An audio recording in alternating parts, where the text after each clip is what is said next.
Do you wish your congregation would spend the week really kind of milling over your message, really kind of studying it and going deeper and going back to their notes and walking through your points and, oh, that was such a great illustration and man, Pastor really nailed it there. Do you wish that they would spend their week going over your sermon and going deeper and taking what you would give them in that 20 minutes to 60 minutes that you preach, and Monday through Friday or Monday through Saturday, they would really kind of dig deeper and they would go deeper into their scripture and they'd really study it? If that's your wish, if that's what you really want your congregation to do, then what we're going to talk about today is going to be exactly what you're going to need, because I'm going to show you today how you can take that Sunday morning sermon, that little bit that you're able to present in that small window of time, how you can take that and make an experience all the way throughout the week that not only engages them with your sermon and helps them remember on Friday what you preached on Sunday, but it's also going to help them go deeper in their scriptures, deeper in their study, deeper in their reflections, and ultimately deeper in their relationship with Jesus. And so that's what we're going to talk about today.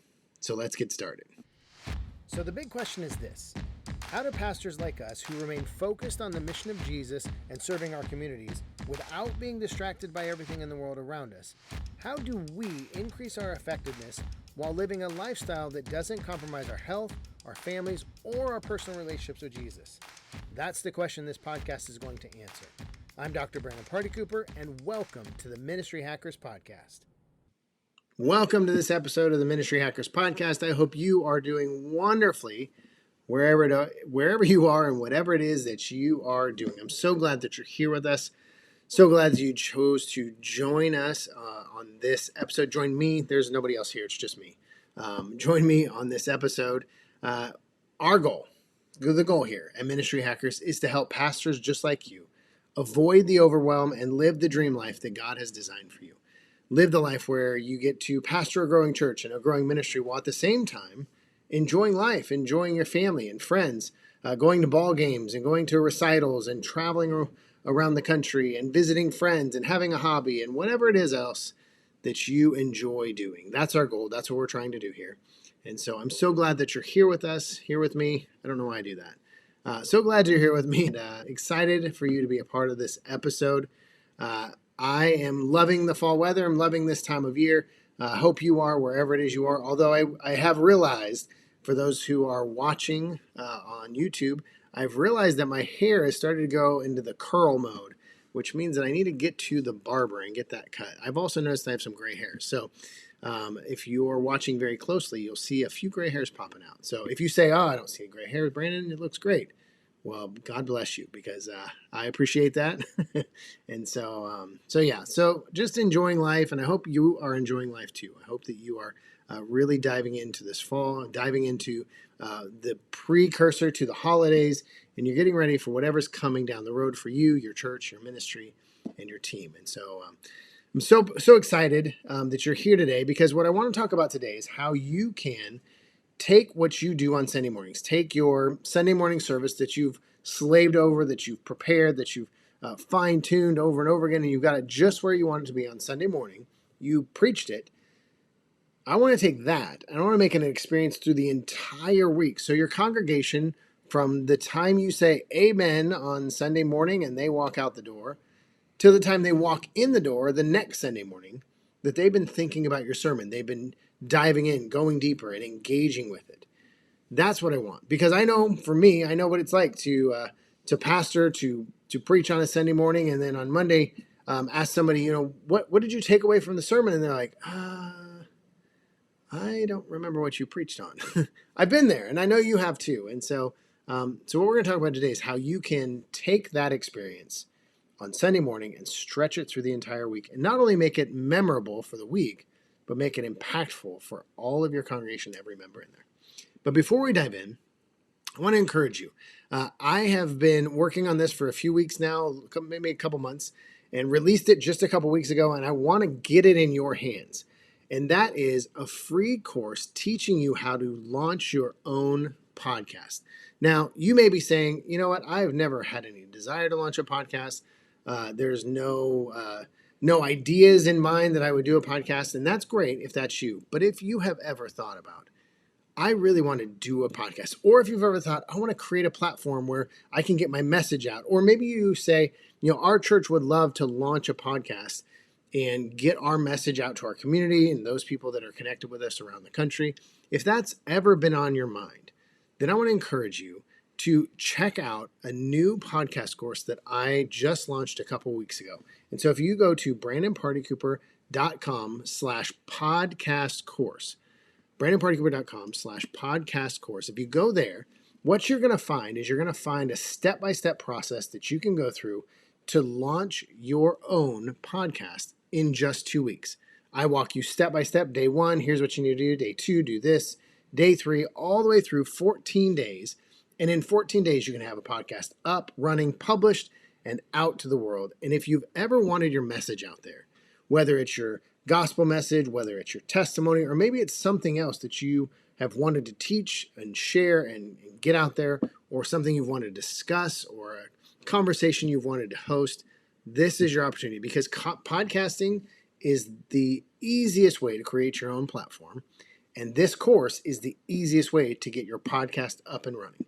So if that's ever been an idea or a thought for you, again, go to brandonpartycooper.com/podcast course and you'll get your course right away. It is absolutely free. I wanted to create it for you because I know for me, I know how hard it was to figure out all the details and the ins and outs and all the pieces to launching this podcast.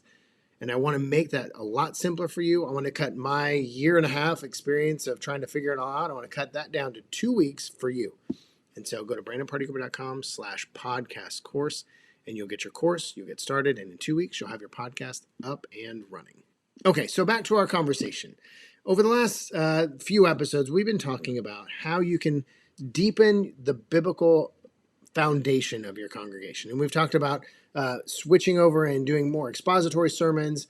We've talked about how you can make engaging sermons, how we can make them more impactful, and how you can make them more memorable on the day of and in the moment. So now you have these great expository sermons that are engaging and memorable, but how do you then stretch that throughout the week? How do you take what you give your congregation on Sunday morning and apply it over and over and over again throughout the week so that they're engaged with it, so they're going deeper in the scriptures, they're going deeper in their relationship with Jesus, and they are growing this stronger biblical foundation? How do you do that? Well, we already do this to some extent. Most of us, I'm assuming you do, I've done this before, we encourage our congregants, we encourage the people in our faith community, we encourage them to do daily devotions. Hey, you need to do your devotions. People say, hey, I feel like I'm disconnected with God. What's the first question we ask? Well, are you doing your devotionals? If they say no, we say, well, you need to do a daily devotion. That'll connect you with God, connect you with His Word. But usually what happens is we leave it up to them to then go find some sort of devotional, some sort of book. Maybe they go to an online devotional. We leave it in their hands to then go discover all the different devotionals that are out there and somehow choose which one they're going to go through. And I think that's fine, and we've been doing that forever. I know I've always done that in my ministry.